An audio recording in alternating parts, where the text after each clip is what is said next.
की, गिरिराज धरण की, श्री गोवर्धन नाथ की, श्याम सुंदर श्री यमुने महारानी की, श्री वल्लभाधीश की, गोसाई जी परम दयाल की, भाष्यकार शेषावतार श्री रामानुस्वामी जी महाराज की, जय जय श्री राधे, जय जय श्री राधे, जय जय श्री राधे। नमः पार्वती पतये, हर हर महादेव। परम मंगल में प्रात प्रकलेश्वर, अकारण करुणा वरुणालय भक्तवांछा कल्पतरु, तड़िद्वित विनिंदित पीतांबरधारी श्री बालकृष्ण लाल की, वांगमयी शब्दमयी वाणीमयी प्रतिमूर्ति, हम आप सबके मध्य में विराजमान श्रीमद् भागवत महापुराण को बारंबार प्रणाम। ठाकुर जी की परम कृपा से हम आप सब लोग भारत के मध्य में विराजमान, एक प्रकार से कहें तो भारत स्वरूप का, भारत देश का उदर, जिस प्रकार शरीर में भले ही आंखें हैं, कान हैं, हाथ हैं, पैर हैं, बुद्धि है, सब कुछ होने के बाद भी इन सब का पोषण उदर से ही होता है, पेट से ही होता है। ऐसे ही भारत में कश्मीर है, दिल्ली है, पंजाब है, अरुणाचल प्रदेश है, आंध्र प्रदेश है, तेलंगाना है, तमिलनाडु है, महाराष्ट्र है, गुजरात है, पर सबका भोजन मिलता मध्य प्रदेश से है। ऐसा ही मध्य प्रदेश। ऐसे तो सब जगह से कुछ ना कुछ सामग्री आती है, पर कृषि प्रधान देश, कृषि प्रधान देश भारत में, कृषि प्रधान प्रांत यदि कोई है तो वो मध्य प्रदेश है। ऐसे मध्य प्रदेश में मां नर्मदा जी की गोद में, जहां मानवों के द्वारा पूजनीय हैं गंगा, देवताओं के द्वारा पूजनीय हैं यमुना, पर नदियों के द्वारा भी जो पूजनीय है वो श्री नर्मदा, जिनकी नदी भी पूजा करती है। पूरा विश्व गंगा जी की पूजा करता है, पूरा विश्व यमुना जी की पूजा करता है, पूरा भारतवर्ष कावेरी, गोदावरी आदि आदि नदियों को सब वंदन करते हैं, पर ये सारी नदियां भी जिनको प्रणाम करती हैं वो श्री नर्मदा जी। नर्मदा जो साक्षात सजल शिव हैं, जो साक्षात बहते हुए महादेव हैं, वो नर्मदा है। एकमात्र नर्मदा जी ऐसी हैं जिनका स्वच्छंद पुराण है और किसी नदी का पुराण नहीं है। और श्री नर्मदा जी के लिए विशेष बात यह है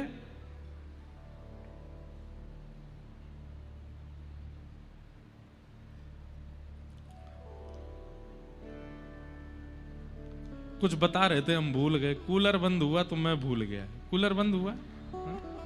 अरे भैया चालू करो, बेचारे तो गर्मी में है वो चालू। इन्होंने सबने एक साथ इशारा किया कूलर, तो मैं कथा भूल गया, मैंने कि क्या बता रहा।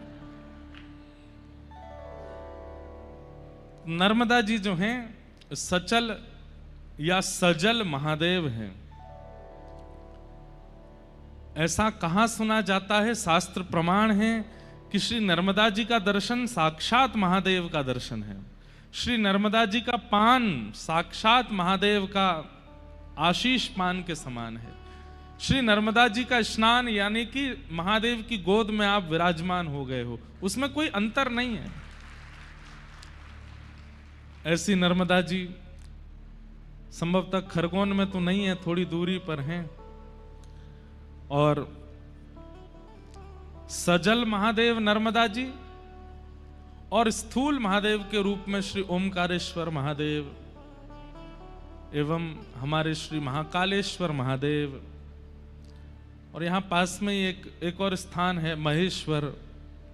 कितने सुंदर सुंदर स्थानों से आप सब लोग आनंदित होते हैं।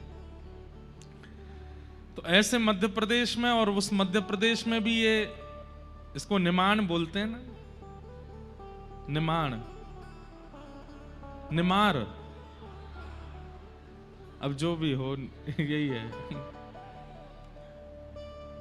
तो ये यमुना जी, नर्मदा जी के ही क्षेत्र माने जाते हैं। एक निमान है, दूसरा क्या है, मालवा। ये दो क्षेत्र हैं। यहाँ की गर्मी प्रसिद्ध है, खूब तेज गर्मी पड़ती है। खरगोन पहली बार आना हुआ, ओमकारेश्वर आए हैं, इंदौर आए हैं, महाकाल भी आए हैं, पास में खंडवा है वहां भी आए हैं, लेकिन खरगोन पहली बार आगमन हुआ है। हमारे श्री दाऊ दयाल जी सराफ, कन्हैया लाल जी सराफ और संपूर्ण डी के परिवार, अब होगा तो कोई फुल फॉर्म होगी डी के परिवार, या फिर ऐसा कहो डी के परिवार। अब इसकी फुल फॉर्म क्या है, डी के ही है? अच्छा, दाऊ दयाल कन्हैया लाल है, वाह, डी के। हमारे पूज्य पिताजी महाराज का, हमारे पूज्य गुरुदेव भगवान का सम्मान से, बहुत प्रेम से हम नाम उच्चारण करें। परम पूजनीय प्रातः स्मरणीय भागवत भास्कर श्री कृष्णचंद्र शास्त्री ठाकुर जी महाराज, एक बार वो अमेरिका कथा करने के लिए गए, तो वहां पर जहां कथा थी तो वहां पोस्टर लगाया गया। तो अब बोले कृष्णचंद्र शास्त्री ठाकुर जी पूरा क्या लिखें, तो उसमें लिख दिया केसी ठाकुर जी, और केसी है एक राक्षस का नाम। भगवान ने केसी नाम के राक्षस का वध किया, इसीलिए हमारे वृंदावन में एक घाट है, उसका नाम है केसी घाट। वहीं पर भगवान ने उसका वध किया था। तो पूज्य पिताजी जब गए, तो मैं छोटा था, तो जा करके सबसे पहले तो उनको बुलाया आयोजकों को, ये क्या लिखा है आपने? महाराज जी ये अमेरिका है ना, यहाँ पूरा नाम, मेरा नाम जगदीश है, लेकिन यहाँ सब लोग मुझे जैक बोलते हैं, जैक। अमेरिका है, वहाँ तो सब शॉर्ट फॉर्म हो जाता है। पिताजी बोले भाई तुम्हारे शॉर्ट फॉर्म तो फिर भी ठीक है, हमारा शॉर्ट फॉर्म तो राक्षस का नाम बन जाएगा, इसलिए इसको मत रखो। इसलिए अच्छा है डी के परिवार, लेकिन शॉर्ट फॉर्म भी ऐसा हो जिस शॉर्ट फॉर्म में भी ठाकुर जी का नाम प्रकट होता हो। ऐसे सराफ परिवार और जितने भी हमारे प्रिय भाई बंधु और परिवारी जन इस संपूर्ण कथा में अपनी सहभागिता व्यक्त कर रहे हैं, एवं मंच पर विराजमान विप्रदेव, वहाँ विराजमान समस्त विप्रदेव, यहाँ विराजमान समस्त गंधर्वजन, और आप सभी मध्य प्रदेश निवासी, खरगोन निवासी, या जहाँ कहीं से भी आप सब पधारे हैं, सबको जय श्री कृष्ण। अभी तो पहलो दिना है और आप अभी इतने कमजोर है रहे हो, तो 7 दिना कैसे चलेगो? नेक जोड़ते बोलो जय श्री कृष्ण, जय सिया राम, जय श्रीमन नारायण, जय जय श्री राधे, नमः पार्वती पतये, हर हर महा। बस ऐसा उत्साह बनाए रखना, ऐसा उत्साह बनाए रखिएगा 7 दिन तक। श्रीमद् भागवत की कथा में सबसे विशेष भाव क्या है? सुंदर पंडाल का होना, सुंदर व्यवस्थाओं का होना, सुंदर प्रसाद का होना, सुंदर जल की व्यवस्था होना, ये सब तो बड़े बड़े राजनीतिक कार्यक्रमों में भी होते हैं। सुंदर पंडाल बनता है, सुंदर भोजन की व्यवस्था होती है, सुंदर मंच का होना, ये कितना सुंदर मंच बना है। हमारे महाराष्ट्र में एक बहुत दिव्य स्थान है दत्त धाम। वहां श्री दत्त धाम में दास को एक बार 1 महीने की कथा करने का अवसर मिला था, और इस वर्ष सप्ताह व्रज लीला कहने का अवसर मिला था। तो 1 महीने की कथा हमने वहां कही थी। वहीं के महाराज जी के कृपा पात्र और ये सब युवा बालक हैं जिन्होंने बिल्कुल इसमें किसी भी प्रकार की आधुनिक यंत्रों का प्रयोग नहीं किया। हाँ, लाइट तो आधुनिक है, एसी आधुनिक है, बाकी सब जो भी कुछ इस मंच पर प्रयोग किया गया है, जूट की सामग्री है, गोबर की सामग्री है, मिट्टी है, पत्थर हैं, पुष्प हैं, दिए हैं, ये भी दिए भी असली हैं, सब कुछ वैसा बनाया गया है। एक बार इन सब बालकों के लिए जोरदार तालियां। ये हमारे दत्त धाम की सुंदर बगिया के सुंदर नए नए पुष्प हैं। अभी तो यहीं बैठे थे, शायद हो सकता है विश्राम करने गए हों। 10-12 बालक सब लगे हैं, प्रसाद पाने गए, बेचारे दिन रात लगे मंच बनाने में। कितना सुंदर बनाया। वैसे ये बात सत्य है कि आधुनिकता कुछ समय के लिए आकर्षित करती है, पर यह मंच आपको रोज आकर्षित करेगा। ऐसा ही लगेगा कि ये कोई व्रजमंडल ही है, व्रज की कोई सुंदर स्थिति ही है। तो मंच सुंदर है, पंडाल सुंदर है, व्यवस्थाएं सुंदर हैं, भोजन सुंदर है, प्रसाद सुंदर है, उससे भागवत की महिमा नहीं है। श्रीमद् भागवत की महिमा, श्रीमद् भागवत की योग्यता एक भाव पर निर्मित होती है, वक्ता और श्रोता दोनों के चित्त में उत्साह कितना है। उत्साह, जैसे हमारे खरगोन के लोग कितने उत्साहित हैं। ये उत्साह कैसे दिखाई देता है। वाक् गदगदा द्रवते यस्य चित्तम रुदत्य भिक्षणम हसति क्वचिच्च विलज्ज उद्गायत नृत्यते च मदभक्ति युक्तो भुवनम पुनातु। उत्साही व्यक्ति का लक्षण क्या होता है, ध्यान से सुनिएगा। कथा सुनते सुनते उसकी वाणी भर आवे, उसके नेत्र भर आवे। वो कथा को केवल शब्द ना समझे, साक्षात लीला का अनुभव कर रहा है, ऐसी भाव से कथा सुने। बंधुओं, कथा की सफलता तब मानिएगा मैं दिखना बंद हो जाऊं, प्रिया प्रियतम दिखने प्रारंभ हो जाए, तब मानो कि कथा की सफलता। हम ही दिखे 7 दिन तक, अगर हम ही दिख रहे हैं तो इसका मतलब है कि अभी आप नियम से, सुंदरता से कथा सुन नहीं रहे। वक्ता अंतर ध्यान हो जाए, वक्ता की केवल वाणी सुनाई दे रही है और ये पूरा मंच गोकुल बन जाए और श्री प्रिया प्रियतम का नित्य विहार यहां दिखने लगे। जो वक्ता शब्द कहे वो प्रत्यक्ष नेत्रों के सामने घटने लगे, ये कथा की सफलता है।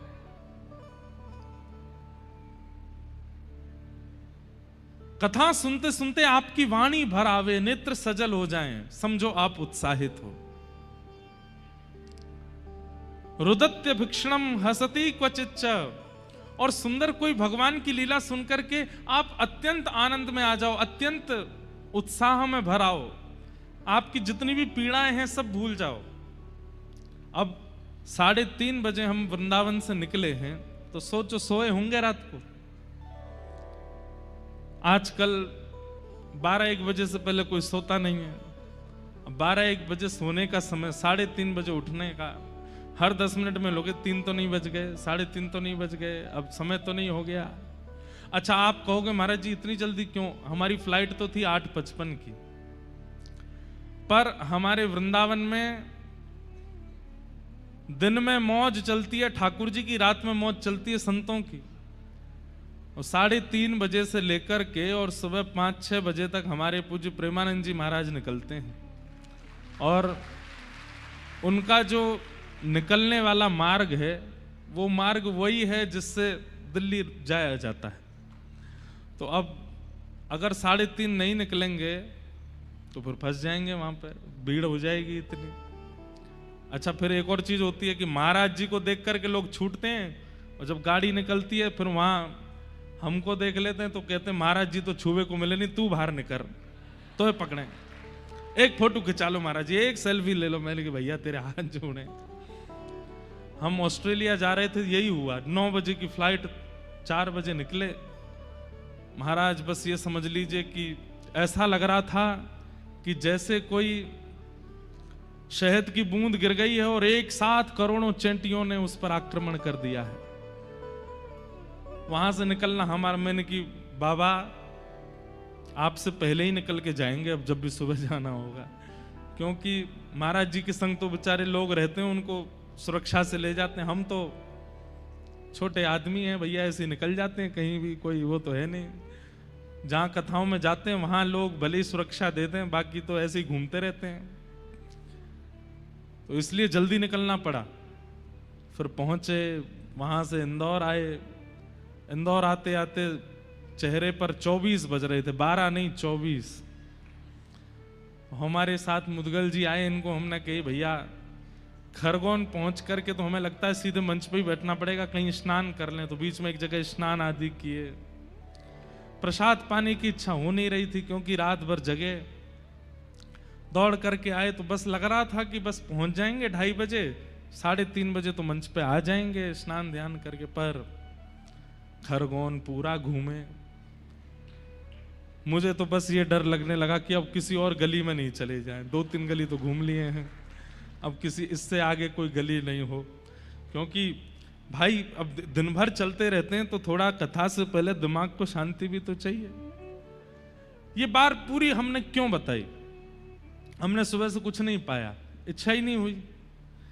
लेकिन यहां बैठे नहीं है तब तक सिर भी भारी हो रहा था, थोड़ा शरीर भी न सोने के कारण विचलित हो रहा था। लेकिन यहां बैठने के बाद, आप सबका उत्साह देखने के बाद, भागवत जी का दर्शन करने के बाद, कथा प्रारंभ करने के बाद सब चला गया। कहां सिर भारी है, कहां। ये क्यों होता है? उत्साहित व्यक्ति जब होता है, अत्यंत उत्साह में जब होता है, अपने प्रियतम को पाने के लिए जब व्यक्ति व्याकुल होता है, तो वो ये विचार नहीं करता कि धूप है कि ताप है, रात है कि दिन है, खाया कि नहीं खाया, सोए कि नहीं सोए। इसी को तो उत्साह कहते हैं। जिन लोगों के घर में ब्याह होता है, वो ब्याह के लिए पूरा मेन्यू बनाते हैं, 200 आइटम पूरे ब्याह में लगवाएंगे। लेकिन जिन लोगों के घर में ब्याह होता है, उनसे खुद से पूछो आपने क्या खाया? हमने कुछ नहीं खाया। क्यों नहीं खा पाए? उत्साह। इतने उत्साहित हो जाते हैं कि उन लोगों को फिर वो नहीं उसका भान रहता, सोए कब हैं, जागे कब हैं, खाया क्या है, पिया क्या है। ऐसा उत्साह जैसा एक ब्याह में होता है, एक संसारिक क्रिया में होता है, उससे भी उत्तम उत्साह यदि कथा में हो जाए तो 7 दिन में श्री कृष्ण का प्रत्यक्ष दर्शन निश्चित हो जाएगा। अरे कहां तक कहें, 7 बजने पर जब हम कहें ना कि अब चलो आज की कथा को विश्राम देते हैं, तो आप लोग व्याकुल हो जाओ, इतनी जल्दी 7 बज गए, अभी तो शुरू हुई थी, इतनी जल्दी समय कैसे निकल गया। ये उत्साही व्यक्ति का लक्षण होता है। और लिख लीजिएगा, भगवत प्राप्ति में जप जितना जरूरी है, यज्ञ जितना जरूरी है, तप जितना जरूरी है, व्रत जितना जरूरी है, नियम जितने जरूरी हैं, उन सब से ज्यादा सब में उत्साह होना जरूरी है। आप व्रत तो करते हैं, लेकिन भार के रूप में करते हैं। राम राम राम, व्रत करना है, व्रत करना है, आज मंगलवार है, व्रत करना है, आज एकादशी है, व्रत करना है, कब पूरी होगी एकादशी, कब हम खाएंगे। तो आप जिस समय ये विचार करते हैं कि कब होगी एकादशी पूरी, उसी समय आपका व्रत टूट जाता है। व्रत का मतलब अन्न का त्याग नहीं होता है, व्रत का मतलब धैर्य का त्याग। आपके अंदर जो भोजन पाने की अत्यंत लालसा है, उस लालसा के त्याग को व्रत कहते हैं। उत्साह। तो कथा में सबसे ज्यादा आवश्यक क्या है? उत्साह। उस उत्साह को आप लोग बरकरार रखिएगा। जब जब कीर्तन हो गाइएगा। और जिनको नृत्य करना आता है वो मत नाचना। सुनिए हमारी बात, जिनके हाथ पैर शरीर बार बार रोकने पर भी रुके ना, बस हो कि नहीं अब तो नृत्य कर ही लें तभी नाचिएगा, नहीं तो नहीं नाचना। ये कई लोगों में ऐसा होता ना, ए चल चल चल तू भी नाच, तू भी नाच। ये सब नहीं होता कथा। ये कोई शादी ब्याह डीजे थोड़ा ही है सबको नचाना। ये कथा का मतलब मनोरंजन नहीं है, मनोमंथन है। मनोरंजन नहीं, मन का मंथन। तो आप लोग नृत्य तभी कीजिएगा जब शरीर कहे कि बस अब रुका नहीं जा रहा है, और तब नृत्य कीजिएगा।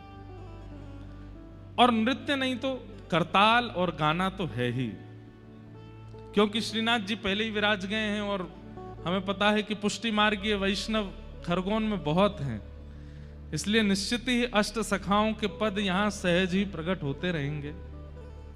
अपने आप ही सूरदास जी, कुंभनदास जी, मीराबाई आदि के सबके पद आएंगे, और पद जो होते हैं ना उसमें शरीर नहीं नाचता है, उसमें मन नृत्य करता है। तो इसलिए बहुत सावधानी से आप लोग बस उत्साह के साथ बैठिएगा, खूब भाव से हम लोग कथा सुनेंगे।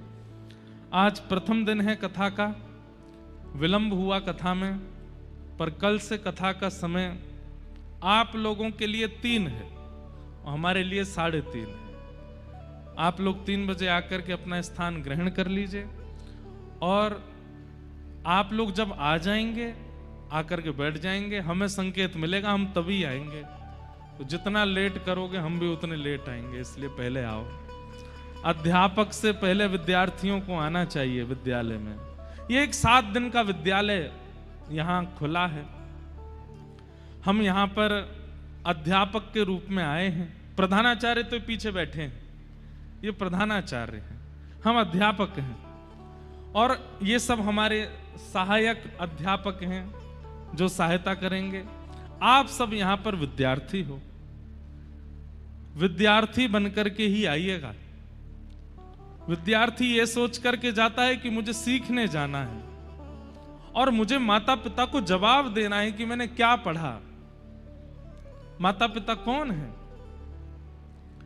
हमारा जीवन और इस जीवन में प्राप्त होने वाले प्रारब्ध और हमारे कर्म, ये दोनों ही माता पिता हैं। वो पूछेंगे क्या किया, तो हमें बताना पड़ेगा कि हमने कथा में क्या सुना, क्या भाव आया, कैसे हमने श्रवण किया। इसलिए इस विद्यालय में नित्य पधारिए। 3 बजे का समय है। विश्राम दिवस की कथा जो है वो सुबह होगी, उसका समय आप लोगों को आने वाले समय में बता दिया जाएगा। आइए बड़े प्रेम और भाव से आज प्रथम दिन के महात्म्य की कथा में प्रवेश करते हैं। बोलो वृंदावन बिहारी लाल की। जन्माद्यस्य तोन्वयादितरतश्चार्थे स्वभिज्ञस्वराट् तेने ब्रह्म हृदय आदि कवये मुह्यन्ति यत्सूरयः तेजो वारि मृदां यथा विनिमयो यत्र सर्गो मृषा धाम्ना स्वेन सदा निरस्तकुहकं सत्यं परं धीमहि। सच्चिदानन्दरूपाय विश्वोत्पत्त्यादिहेतवे तापत्रय विनाशाय श्रीकृष्णाय वयं नमः। सच्चिदानंद रूपाय विश्वोत्पत्त्यादि हेतवे तापत्रय विनाशाय श्री कृष्णाय वयम नमः। भागवत जी के महात्म का पहला श्लोक है। भगवान के 3 रूप, भगवान के 3 कर्म, भगवान के 3 गुण, इनकी चर्चा यहां पर की गई है। बहुत ध्यान से सुनिएगा। 3 रूप हैं ठाकुर जी के। सच्चिदानंद रूपाय, सबसे पहला भगवान का स्वरूप क्या है? सत्य। आप उनको अष्ट धातु का बोलते हो, आप उनको मार्बल का बोलते हो, आप उनको सोने का बोलते हो, चांदी का बोलते हो, ये जघन्य अपराध है। ठाकुर जी को कभी भी पाषाण नहीं बोलना चाहिए। ठाकुर जी हैं। पाषाण कब बोला जाता है? जब उनके प्रति सत्य की भावना ना हो। एक बात बहुत ध्यान से सुनिएगा।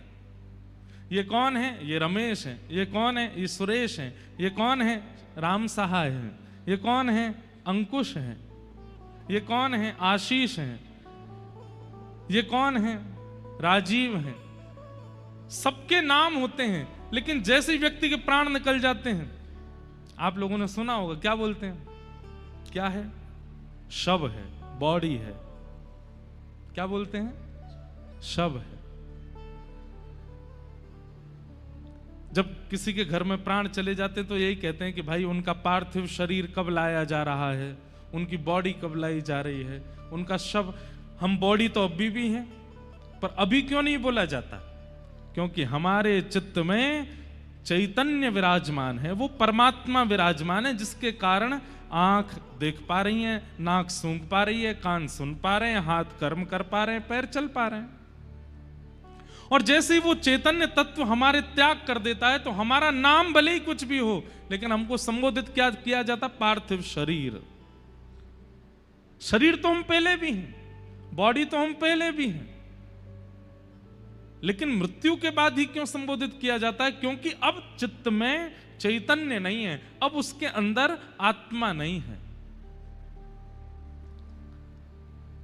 अगर आप ठाकुर जी को मूर्ति कहते हो, अगर आप ठाकुर जी को पाषाण कहते हो, अगर आप ठाकुर जी को अष्ट धातु का, इनका उनका आदि आदि बोलते हो,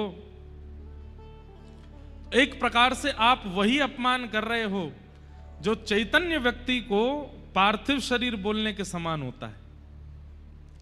अब कोई व्यक्ति यहां से निकल के गया, मैंने कहा ओ भैया बॉडी, नेक रुक गया रे, ओ भैया मांसपेशियों के भंडार, नेक रुक जा, ओ चलती फिरती हड्डी, नेक रुक। उसको कितना बुरा लगेगा? भाई वो जीवित है, उसका नाम बोलिए। और नाम नहीं पता तो राधे श्याम भैया, ओ भैया सीताराम, नेक रुको। हमारे संत समाज में एक बात बहुत ध्यान से सुनिएगा, देखो इधर देखो सब लोग। अगर आप तिलक लगाते हैं, आप ठाकुर जी की सेवा करते हैं, आप वैष्णव हैं, तो आपको एक नियम बनाना चाहिए। अपने परिवार में, अपने कुटुंब में और अपने काम पर भी, जहां भी आप जाते हो, कभी भी किसी को ऐसे नहीं बोले ए सुनो, या ए सुनो, ए, या फिर ओ ए, ऐसा करके नहीं बोलना चाहिए।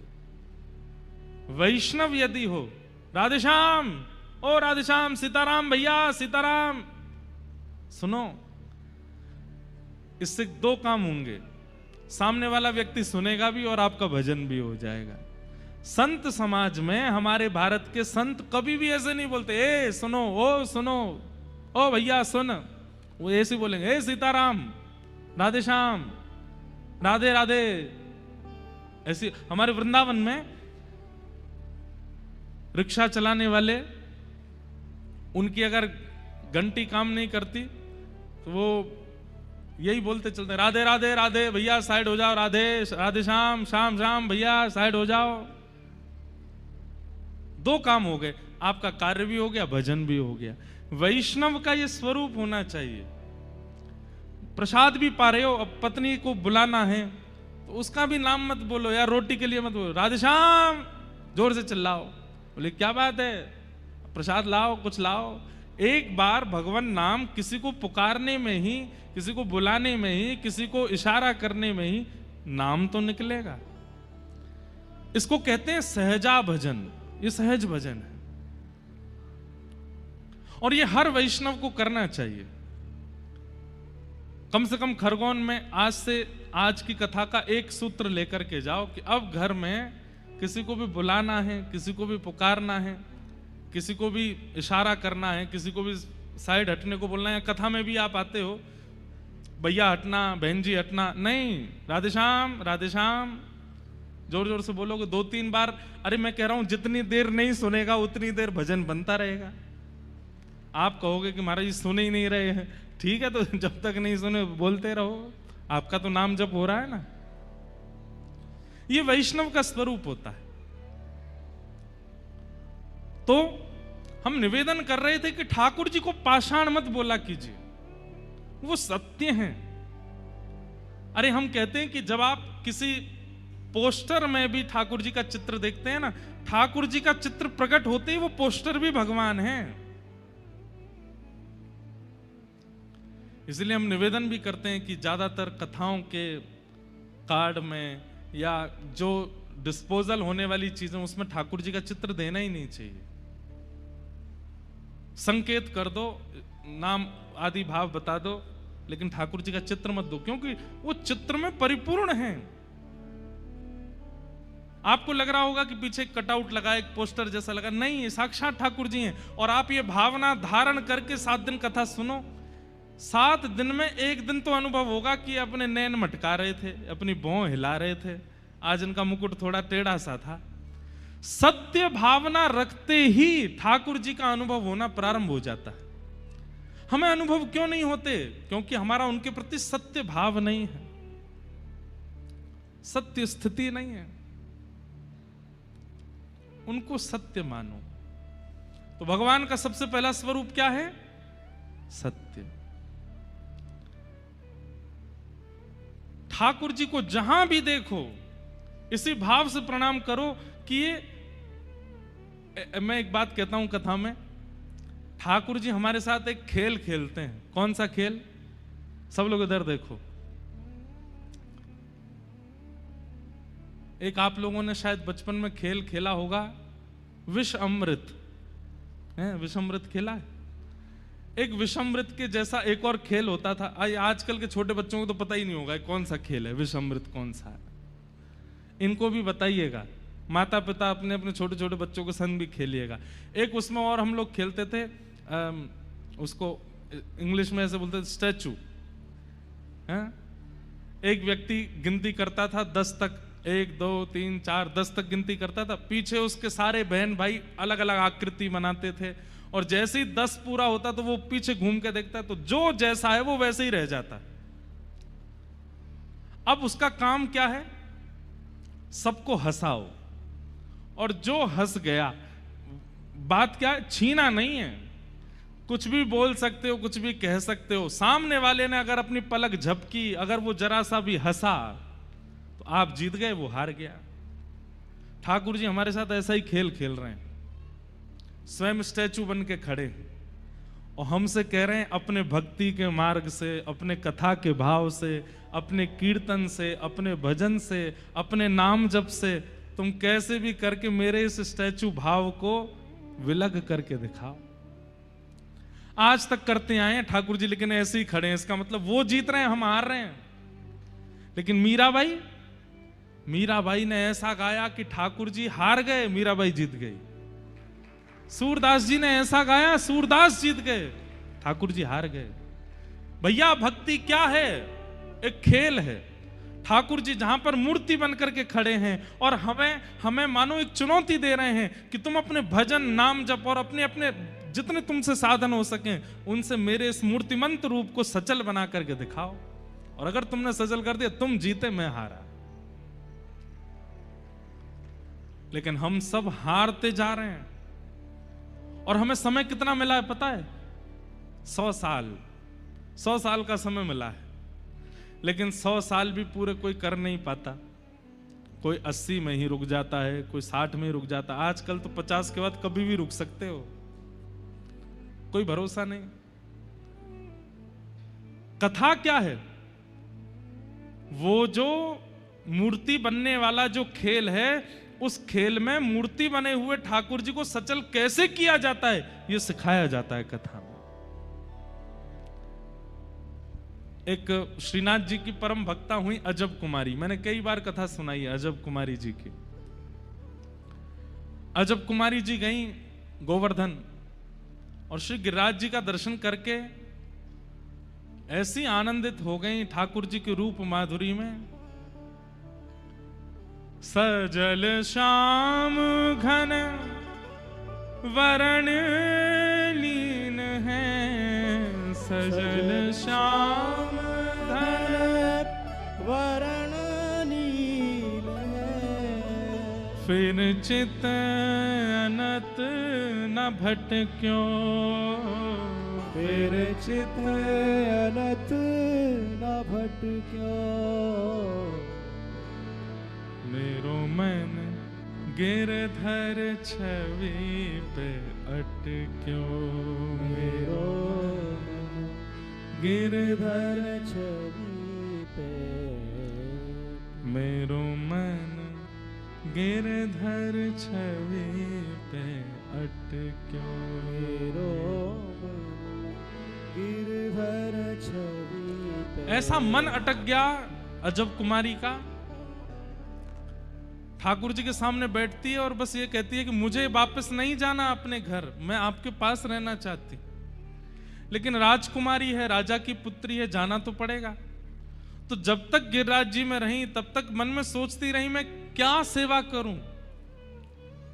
सबसे पूछा, गुसाई जी ने कहा कि हमारे यहाँ तो बहुत सेवक हैं, हमें आवश्यकता नहीं है। और भाई सब सेवक पुरुष हैं, अब तुम स्त्री हो, तुम आकर के सेवा करोगी, फिर पुरुष स्त्री कहीं कोई उनके मन में भाव ना आवे, तुम्हारे मन में कोई भाव ना आवे, और तुम्हारी सुरक्षा की भी जिम्मेवारी लेनी पड़ेगी, राजकुमारी हो, हम कैसे कोई सेवा बता दें मंदिर में। अजब कुमारी बोली तो मैं अपने आप कोई सेवा कर सकती हूँ। बोले क्या? बोले मैं खेल खेलूंगी ठाकुर जी के साथ। और अजब कुमारी ठाकुर जी के साथ चौसर खेलती थी। कभी बंधुओं करके देखिए, लूडो होता है ना, लूडो, कभी टाइम मिले, घर पे फ्री बैठे हो, ठाकुर जी के सामने लूडो खोल लो। हरी वाली जो पारी है वो ठाकुर जी की तरफ कर दो, लाल वाली अपनी तरफ कर लो। ऐसा कहते हैं हरी हरावे लाल जितावे। और फिर उसमें क्या कीजिए, ये कोई शास्त्रीय बात नहीं है लेकिन कर सकते हैं। बंधुओं देखिए, भक्त जो करता है ना वो शास्त्रीय हो जाता है। एक बार अपनी चाल चलो और फिर दूसरी बार ठाकुर जी की चाल चलो, पर चीटिंग मत करना। आप अनुभव करेंगे कि जब आपकी गोटी कटने वाली होगी ना ठाकुर जी से, तो ठाकुर जी के मुख पर एक अद्भुत प्रसन्नता होगी। और जब ठाकुर जी की आप काटने वाले होगे तो ठाकुर जी के मुख पर थोड़ी सी उदासी दिखेगी। ठाकुर जी घबरा रहे, मेरी गोटी मत काटे। और ये हमने कहां से सीखा? ये अजब कुमारी से सीखा। अजब कुमारी ठाकुर जी के सामने चौसर खेलती है, एक बार अपनी चाल चलती है, दूसरी बार ठाकुर जी की चाल चलती है। अजब कुमारी इतनी निपुण है खेल में, उससे कोई नहीं जीत सकता। लेकिन हर दिन खेल खेलते खेलते खेलते खेलते अंत में जैसे ही अजब कुमारी जीतने वाली होती है, ठाकुर जी को जिता देती है। और जैसे ही ठाकुर जी को जिताती है, ठाकुर जी के मुखमंडल पर एक अद्भुत प्रसन्नता, जिसका दर्शन सब दर्शनार्थियों को होता था। ठाकुर जी मुस्कुरा रहे हैं, ठाकुर जी के गाल गोल गोल हो रहे हैं, ठाकुर जी थोड़े अधर चौड़ा रहे हैं, प्रसन्न हो रहे हैं। लेकिन जिस दिन अजब कुमारी को वापस अपने घर जाना था, उस दिन बोली, रोज जिता देती हूं, सबको लगता है कि आप जीतते हो, पर मुझसे कोई जीत जाए ये किसी में सामर्थ्य नहीं, आज मैं हराऊंगी आपको। और ठाकुर जी के सामने चौसर खेलने के लिए जब बैठी, ऐसी चाल चली, ऐसी बाजी चली कि सामने श्रीनाथ जी के मुखमंडल पर प्रश्वेत आने लगा, पसीने आ गए ठाकुर जी को। बोले आज तो मैं हार जाऊंगा, आज ये जीत जाएगी। और जैसी अजब कुमारी ने देखा कि ठाकुर जी के मुख पे पसीने आ रहे हैं, ठाकुर जी घबरा रहे हैं कि मैं आज हार जाऊंगा, ठाकुर जी की हारी हुई बाजी को अंत में आते आते अजब कुमारी ने फिर जिता दिया। ठाकुर जी जीत गए। इतने प्रसन्न हो गए ठाकुर जी आज अजब कुमारी से, मानो सबको तो नहीं दिखा लेकिन प्रत्यक्ष ठाकुर जी सामने आ गए। और सामने आकर के अजब कुमारी को हृदय से लगा लिया, हृदय से लगा के बोले, मांग, तुझे क्या चाहिए? बोले, या तुम मुझे अपने पास रख लो या आप मेरे पास आ जाओ। मैं आपके पास रह पाऊं ऐसी अभी व्यवस्था नहीं बन पाएगी, इसलिए आप ही मेरे पास पधारो। और श्रीनाथ जी गोवर्धन से मेवाड़ पहुंच गए अजब कुमारी के पास। आज भी हमारे श्रीजी बाबा श्रीनाथ जी मेवाड़ में विराजमान है। किसके लिए? अजब कुमारी के लिए। कहने का अभिप्राय, ठाकुर जी मूर्तिमंत हैं, लेकिन अजब कुमारी ने अपनी भावना से ठाकुर जी के उस मूर्तिमंत को सचल कर दिया। हम आज भी अपने ठाकुर जी को मूर्तिमंत ही देख रहे हैं, हमारे ठाकुर जी सचल नहीं होते। क्यों? हमारी भक्ति में कमी है, हमारे विश्वास में कमी है, हम ठाकुर जी को सत्य मानते नहीं हैं, इसलिए ठाकुर जी सचल होते नहीं हैं। कर्माबाई की खिचड़ी खाने जगन्नाथ जी दौड़े चले आते हैं, सूरदास के पद सुनने के लिए श्रीनाथ जी दौड़े चले आते हैं, कुम्मन दास के खेत में बीज बोने के लिए ठाकुर जी चले आते हैं। और हम कुछ भी करते रहें, ठाकुर जी कुछ करते ही नहीं है। क्यों?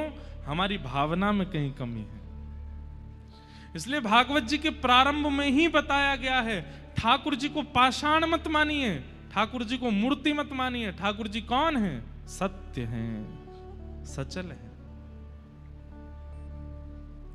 आप कभी भी ठाकुर जी के स्वरूप को देखिए और उसमें यह भाव रखो कि हे नाथ, बहुत देर हो गई, आप एक आसन पर खड़े हैं, थोड़ी देर बैठ जाइए ना, थोड़े आपके चरण दबा दें, आप थक तो नहीं गए होंगे, आप हार तो नहीं। अरे कहाँ, हम लोगों की भक्ति तो ऐसी, अपने कमरों में डबल डबल एसी लगाते हैं, ठाकुर जी के कमरे में पंखा वो भी रात में बंद कर देते हैं, बिल आएगा।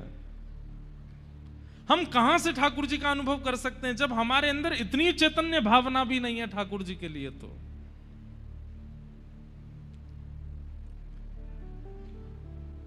अपना ध्यान बाद में रखे, ठाकुर जी का पहले रखे, उसी को अनुभव कराते हैं ठाकुर जी।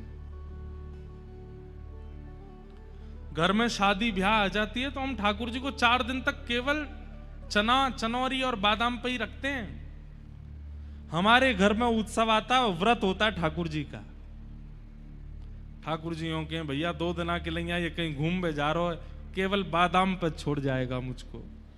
ऐसा व्रत तो दुनिया में कोई नहीं करता जैसा ठाकुर जी करते हैं। कई घरों में ऐसा नहीं करना है। ठाकुर जी को सत्य मानिए, उनके प्रति सत्य की भावना रखो। ठाकुर जी सचल है। दूसरा, ठाकुर जी कौन है? चैतन्य है। सत्य भावना रखोगे तो ठाकुर जी चैतन्य हो जाएंगे। चैतन्य मतलब वो हाथ भी हिलाएंगे, पैर भी चलाएंगे, नैन भी मटकाएंगे, आंखें बंद भी करेंगे, खोलेंगे भी, खाएंगे भी, पिएंगे भी, हंसेंगे भी, बात भी करेंगे। बस करना इतना है कि ठाकुर जी के प्रति सत्य भावना रखो। सत्य भावना रखोगे, ठाकुर जी चैतन्य हो जाएंगे, और जैसे ही ठाकुर जी चैतन्य होंगे जीवन में आनंद आ जाएगा। और एक बात सुनिएगा, जिस व्यक्ति के जीवन में सुख आता है उसको दुख का अनुभव होता है, पर जिस व्यक्ति के जीवन में एक बार आनंद आ जाता है ना, फिर उसको दुख का अनुभव नहीं होता। हमारे वृंदावन में सुख नहीं है, वृंदावन में आनंद है। बिहारी जी के दर्शन के लिए लाइन में लगे महाराज, पीछे से रेला धक्का दे रहा है, आगे से रेला पीछे फेंक रहा है, ऊपर से धूप पड़ रही है, सांस नहीं ले पा रहे हैं, लेकिन फिर भी प्रसन्नता है। इसी को आनंद कहते हैं कि अव्यवस्था है, पर अव्यवस्था में भी आपका चित्त परम आनंद में है। अभी आप सब लोग नीचे बैठे हो, फर्श पे बैठे हो, कूलर किनारों में लगे हैं, बीच में पंखे लगे हैं, वो भी बहुत ऊपर लगे हैं। किसी को हवा आ रही है, किसी को नहीं आ रही, कोई तो अपने किसी कार्ड से ही अपनी पंखा कर रहे हैं, पर फिर भी आप इतने प्रसन्न मुद्रा में बैठे हैं। क्यों? क्योंकि आप सुख में नहीं हो, आप आनंद में हो। और भगवत संबंधी क्रियाओं में सुख नहीं होता है, भगवत संबंधी क्रियाओं में आनंद ही होता है। आनंद का मतलब क्या है? अव्यवस्था में भी जो हमें प्रसन्न करता है उसे आनंद कहते हैं। जहां बहुत व्यवस्थित नहीं है फिर भी हम प्रसन्न हैं, उसे आनंद कहते हैं।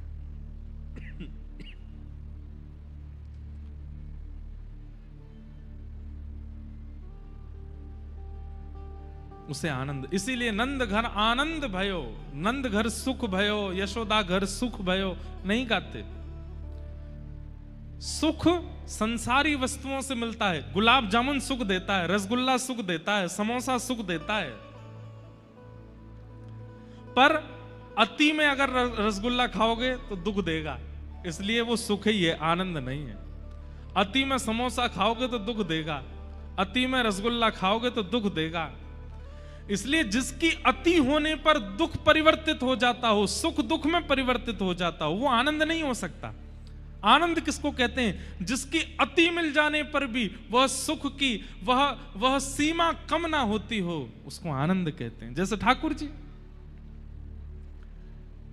कृष्ण करनामृत में श्री विल्लु मंगल जी कहते हैं ठाकुर जी कैसे हैं पता है? जितनी बार आप पलक झपकोगे और पलक झपक के दोबारा खोल के देखोगे, पलक झपकने से पहले जितने सुंदर थे पलक झपकने के बाद और सुंदर ठाकुर जी लगेंगे, फिर पलक झपकोगे और सुंदर हो जाएंगे, फिर पलक झपकोगे और सुंदर हो जाएंगे। ठाकुर जी का अब किसी लड़के ने अपनी माता पिता से कहा, खरगोन की सबसे सुंदर कन्या से मेरा ब्याह कराओ, करा दिया। लेकिन कुछ दिन बाद वो कितनी भी सुंदर हो, जो उनके पतिदेव हैं वो ज्यादा सिहाएंगे नहीं उनको देख करके। एक आध बार देख लिया ठीक है, अब तो सुंदर दी तो है, क्योंकि संसार की सुंदरता कैसी है, वो प्रतिक्षण संसार का सुख कैसा प्रतिक्षण भोग करते करते घटता है, उसका आस्वादन करते करते करते उससे मिलने वाला सुख हमको घटाता है। पत्नी अपने पतियों को ढूंढना नहीं, ऐसी बात है क्या? कहीं पूछने लगो ये महाराज जी कह रहे हैं ये सत्य है क्या? लेकिन ठाकुर जी का स्वरूप कैसा है, जितना उसका उपभोग करोगे, जितना उसको आस्वादन करोगे, उतना सुख बढ़ता है। आनंदाम बुद्धिवर्धनम प्रतिपदम, आनंद बढ़ता रहता है और इच्छा जागृत हो जाती है उसको आस्वादन करने की।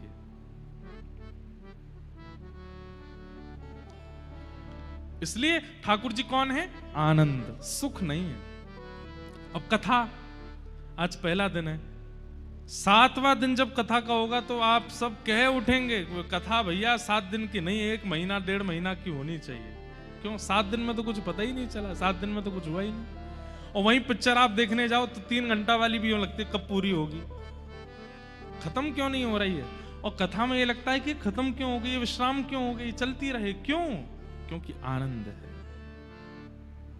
हरि का भजन करो, हरि है हमारा, हरि का भजन करो, हरि है हमारा। सब लोग गाओ। हरि का भजन करो, हरि है हमारा, हरि का भजन करो, हरि है हमारा।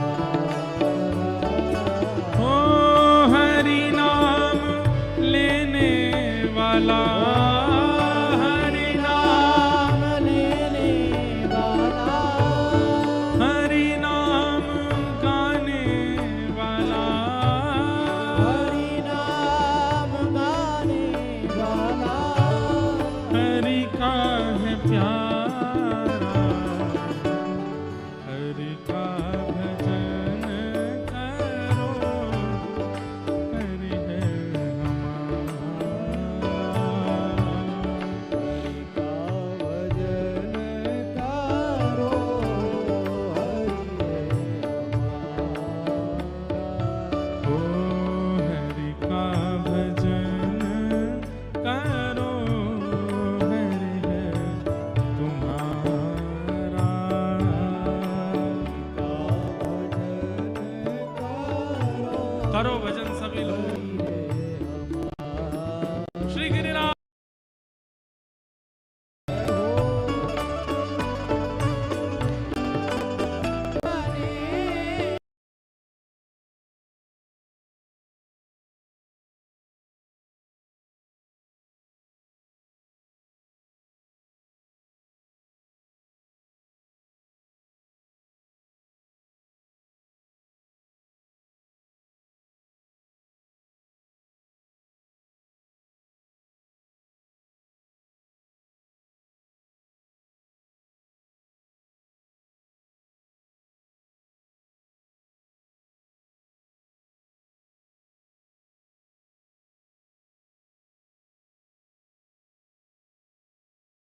करके कहो ए हरि बोल हरि बोल हरि बोल हरि बोल हरि बोल हरि बोल हरि बोल हरि बोल हरि बोल हरि बोल हरि बोल हरि बोल हरि बोल हरि बोल हरि बोल हरि बोल। आप सब लोग आपके जो बगल में बैठे हैं ना उनकी तरफ हाथ जोड़ो।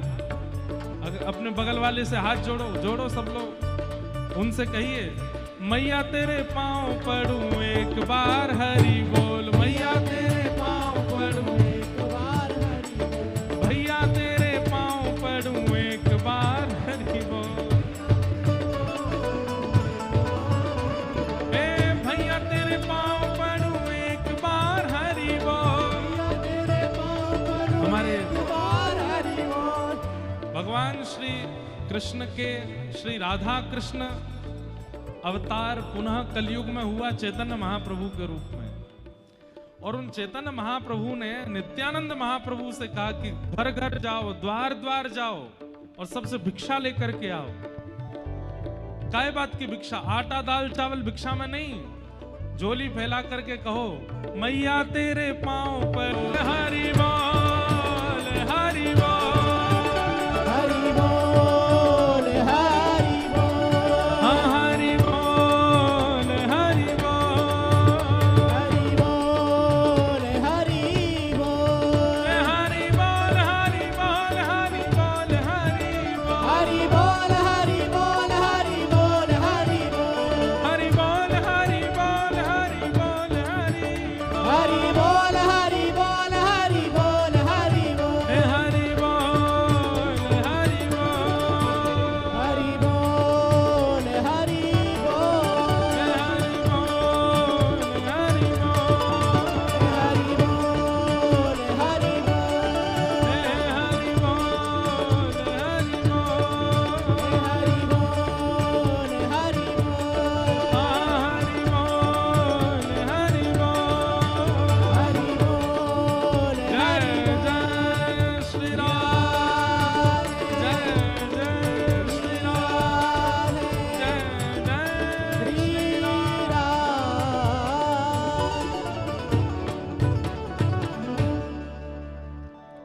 हरि का भजन करो हरि है हमारा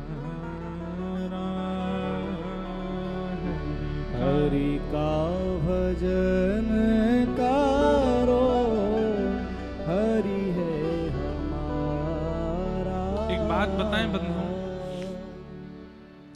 जब आप एकांत में भजन करते हैं, एकांत में नाम जप करते हैं, तो नाम जप के कई प्रभाव हैं। उनमें एक प्रभाव यह भी है कि नाम जितना जपा जाता है उतनी जल्दी पाप घटते हैं। जैसे मान लीजिए आपने अगर 1,00,000 नाम पूरे कर लिए तो आपका कोई एक पाप जो आज तक आपने जितने पाप किए उनमें से एक पाप 1,00,000 नाम के बदले खत्म। लेकिन हमारी व्यासपीठ से हम निवेदन करते हैं गिनती नहीं करनी चाहिए, करते चलो करते चलो। लेकिन आप घर पर बैठ करके एकांत में बैठ करके 1,00,000 नाम जपेंगे तब एक पाप कटेगा। लेकिन जब इतने वैष्णव समूह चारों ओर बैठते हैं, भागवत जी सन्मुख होती है, व्यास आसन पर व्यास विराजमान है, भागवत जी की पवित्रतम कथा चल रही है, उस समय एक बार हरि बोल बोला जाता है तो वो 1,00,000 के समान हो जाता है। एक बार राधे श्याम बोला जाए, एक बार सीताराम बोला जाए तो फिर वो 1,00,000 के समान ही उसका बल होता है। इसलिए कथा में भगवान नाम जब व्यास मंच से बुलवाया जाए ना तो खूब उत्साह से बोलना चाहिए। इतना सुंदर चरित्र है श्री चैतन्य महाप्रभु का। आप श्री नित्यानंद महाप्रभु को और श्री हरिदास ठाकुर जी आपके दोनों अनुयायी हुए, उनसे कहते हैं कि जाओ और घर घर से नाम की भिक्षा लेके आओ। अगर कोई राजी राजी हरि नाम नहीं बोलेगा तो जिद करके बुलवाएंगे, लेकिन बुलवाएंगे। तो नित्यानंद जी जाते और द्वार पर जाकर के कहते भिक्षा दे दो। तो द्वार के लोग कहते क्या भिक्षा में चाहिए? बोले हरि बोल बोल दो, बस एक बार हरि बोल बोल दो। कोई लड़ने लगता, ये हरि बोल हरि बोल हरि बोल बुलवाते रहते हो, हरि बोल बोलने से कोई कोई घर चलता है क्या? नित्यानंद महाप्रभु कहते आपको घर चलाने के लिए क्या करना है? तो माताएं कहती हमको सब्जी बनानी है, रोटी बनानी है, चावल बनाने हैं, पति आएंगे आकर के चिल्लाएंगे भोजन कराओ, बच्चे आएंगे बोलेंगे भोजन कराओ, कौन? हम अगर भजन करेंगे तो भोजन कौन बनाएगा? तो नित्यानंद महाप्रभु बोलते मैं भोजन बना दूं, मैं भीतर जाके मैं सब्जी काट दूंगा, मैं दाल बना दूंगा, मैं रोटी बना दूंगा, आप भजन करो, मैं करूंगा आपकी सेवा लेकिन आप भजन करो। तो कहते ऐसा क्या है इस हरि बोल में कि आप हमारे घर पे सब्जी काटने को तैयार हो, रोटी बनाने को तैयार हो, ऐसा क्या है हरि के नाम में? नित्यानंद महाप्रभु कहते हैं, बोले जिस प्रकार रसगुल्ला बोलते बोलते बोलते बोलते सामने वाले का मुख मीठा हो जाता है, लेकिन रसगुल्ला खाने पर ही उसका स्वाद असली पता चलता है, ऐसे मेरे बताने से तो आपको केवल मिठास का अनुभव होगा, जब स्वयं बोल करके देखोगे तब पता चलेगा कि हरि बोल से क्या होता है। मैया तेरे पांव पड़ूं एक बार हरि बोल, मैया तेरे पाँव पड़ूं एक बार हरि बोल। और सामने वाले इतने जिद्दी नहीं बोल रहे, अब बताओ तो नित्यानंद महाप्रभु पता क्या बोलते?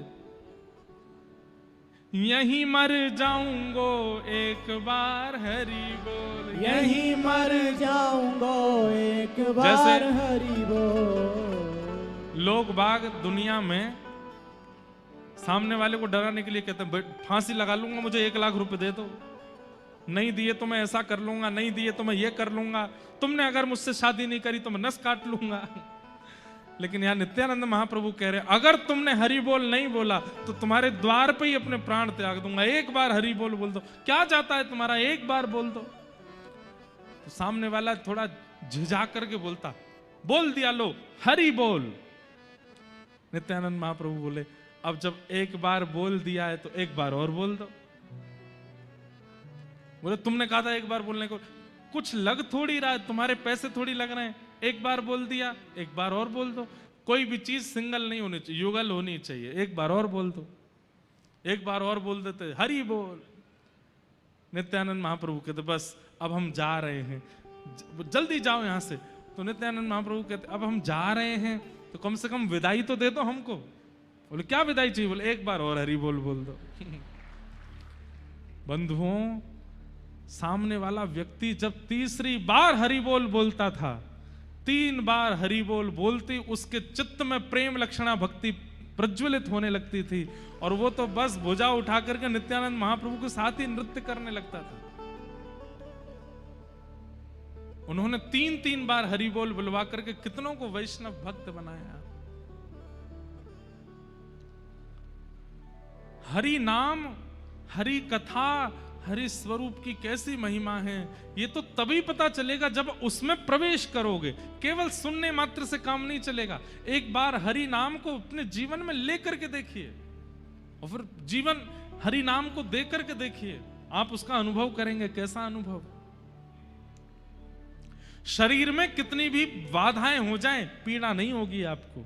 जीवन में कितनी भी रुकावटें आ जाएं, आपको चिंता नहीं होगी आपको, अगर हरि नाम जीवन में होगा तो।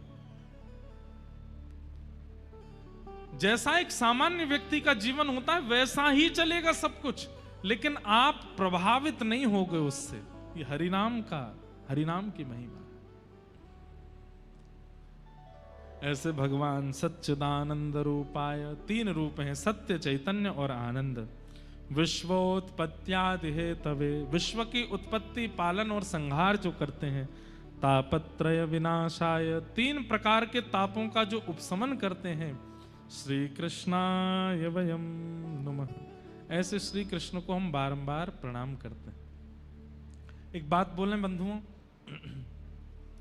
ठाकुर जी की सेवा अगर घर पर विराजमान है और आप ठाकुर जी की खूब सेवा करते हैं, कथा सुनते हैं, सत्संग करते हैं, तिलक लगाते हैं, कंठी पहनते हैं, एकादशी करते हैं, तो संसारी उपलब्धियां और संसारी रुकावटों से आप विचलित नहीं होगे। ये एक घोर संसारी व्यक्ति का लक्षण है कि वो रोता ही रहता है, मुझे ये नहीं मिला, मुझे ये नहीं मिल रहा, मेरे साथ ये नहीं हो रहा, मेरा ये काम नहीं बन रहा, मेरे बच्चों को ये प्राप्त नहीं हो रहा, मेरी पत्नी ऐसी। वो रोने वाली जो स्थिति है वो महासंसारी व्यक्ति की होती है। भगवत भक्त कभी रोता नहीं, वो हर चीज का धन्यवाद और कहता है। जैसे कहीं पर इन्वेस्टमेंट किया और लॉस हो गया, धन्यवाद ठाकुर जी, आपकी बड़ी कृपा। निश्चित ही ये पैसा अगर मेरे पास रहता तो मेरे और मेरे परिवार के लोगों की मति को भ्रष्ट कर देता, आपने कहीं लगवा करके नष्ट करवा दिया, बहुत बहुत कृपा आपकी, धन्यवाद। वैष्णव व्यक्ति हर स्थिति की धन्यवाद कहता है। पत्नी अनुकूल मिल गई, धन्यवाद प्रभु, मैं अकेला भजन करता था, अब दोनों भजन करेंगे। और प्रतिकूल मिल गई तो भी ठाकुर जी बड़ी कृपा आपकी, आपने प्रतिकूल पत्नी दी है, मेरी सुनती ही नहीं है, मेरी मानती ही नहीं है, मेरे प्रति बिल्कुल सम्मान नहीं रखती, बहुत अच्छी कृपा है आपकी। क्यों? अगर जरा भी सम्मान करती, प्रेम करती तो इससे भी प्रेम हो जाता मुझे। आपने अच्छा किया, इसको विपरीत रखा, अब इसके बट का प्रेम भी आपसे ही करूंगा मैं। हर चीज में प्रसन्न। चलते चलते गिर गए, पांव टूट गया, जय हो ठाकुर जी, बड़ी कृपा आपकी, वाह, पांव तोड़ दिया मेरा, हड्डी हड्डी सब टूट टाट गई है भीतर, डॉक्टरों ने कहा है 3 फ्रैक्चर आए हैं। मुझे पता है आप चाहते हैं कि मैं कुछ दिन आराम करूं, इसीलिए मेरा पांव तोड़वा दे। कोई नहीं, अब आराम करूंगा, आप जैसे चाहोगे। वैष्णव व्यक्ति का यह स्वरूप होता है, वो किसी भी बात की ठाकुर जी से शिकायत नहीं करता, हर स्थिति को स्वीकार करता है, चाहे जैसी हो।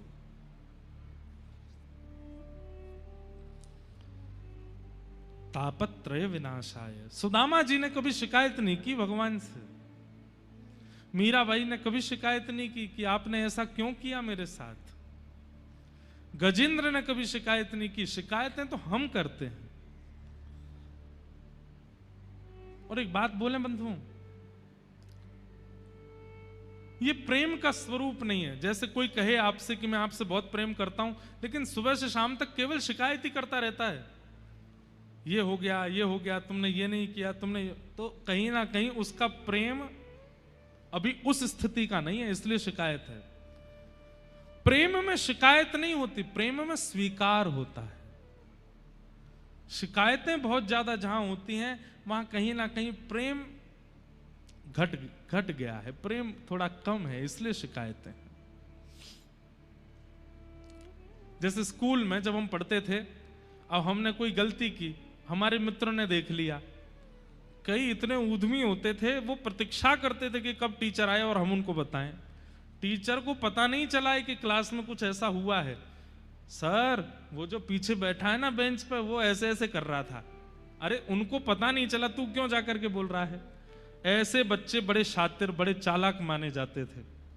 लेकिन कई बच्चे कैसे होते, लंच टाइम से पहले हमने भोजन कर लिया, चुपचाप, उसने देख लिया, और मान लो टीचर को पता भी चल गया तो भी वो बीच बचाव, नहीं नहीं सर मैंने देखा, इसने नहीं खाया, वो इसकी माताजी बढ़िया सब्जी बनाती है इसलिए आपको खुशबू आ गई होगी, इसने नहीं खाया है, वो बचाते हैं। शिकायतें करने का स्वभाव वैष्णव का नहीं होता। अत्यंत शिकायतें जिसके पास भरी पड़ी हैं वो प्रेमी व्यक्ति नहीं है। इसलिए उर्दपुंड धारण करते हो, ठाकुर जी की सेवा करते हो, कथा सुन रहे हो, वैष्णव पथ के पथिक बन गए हो, भक्ति पथिक हो, तो सबसे पहला काम शिकायतें बंद कीजिए।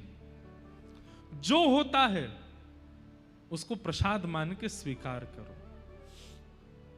और एक बात और मैं आपको पहले ही संकेत कर दूं, जिस दिन आप ये मन में विचार करोगे आज के बाद कोई शिकायत नहीं, ठाकुर जी कहते अच्छा चलो, उसी दिन से फिर ऐसा खेल खेलेंगे आपके साथ, आप ना चाहते हुए भी शिकायत करने को मजबूर हो गए, लेकिन तब भी शिकायत नहीं की, ठाकुर जी प्रसन्न हो जाएंगे, प्रकट हो जाएंगे, हृदय से लगा लेंगे। नृसिंह भगवान, सुनो, प्रहलाद जी के साथ में क्या नहीं हुआ, दैत्य पिता, दैत्य मां, दैत्य परिवार, दैत्य भाई, दैत्य कुल, सब कुछ विपरीत। पिता ने मारने का प्रयास किया, जिनके लिए शास्त्र कहते हैं कि माता पिता सदैव पूजनीय हैं, वो वंदनीय हैं, वो जो करें सब स्वीकार करो। लेकिन प्रहलाद जी जैसे पिता, हिरण्यकश्यप जैसा पिता। लेकिन प्रहलाद जी महाराज ने कभी शिकायत नहीं की ठाकुर जी से, स्वीकार करते गए, स्वीकार करते गए, स्वीकार करते गए। और उसका परिणाम नृसिंह बनकर के जब भगवान आए तो सबसे पहले प्रहलाद जी को गोद में लेके कहते हैं, प्रहलाद, यदि मैंने आने में विलंब किया हो तो मुझे क्षमा करना। तुम्हारे साथ कुछ गलत हुआ, ये सब मैं देखता रहा, इसके लिए मुझे क्षमा करना। तो प्रहलाद जी महाराज कहते हैं, भगवान, मैं इसमें आपका दोष कदापि नहीं मानता कि आपने इतना समय लगाया आने में, बल्कि मैं तो ऐसा मानता हूं कि मैंने पूर्व जन्मों में खूब भजन किया होगा, 5 वर्ष का भजन मेरा शेष रह गया होगा, वो मैंने प्रहलाद बनकर के किया, और जैसे ही मेरा भजन पूर्ण हुआ आप आ गए। अब इस बीच में मेरे साथ जो हुआ, उनकी मुझे कोई शिकायत नहीं है आपसे, ये मेरा प्रारब्ध रहा होगा। और एक बात कहें बंधुओं, प्रेमी व्यक्ति के प्रति और प्रेम प्रकट हो जाता है जब वो व्यक्ति सहकर के भी शिकायत नहीं करता। जैसे मां, घर की मां होती है ना,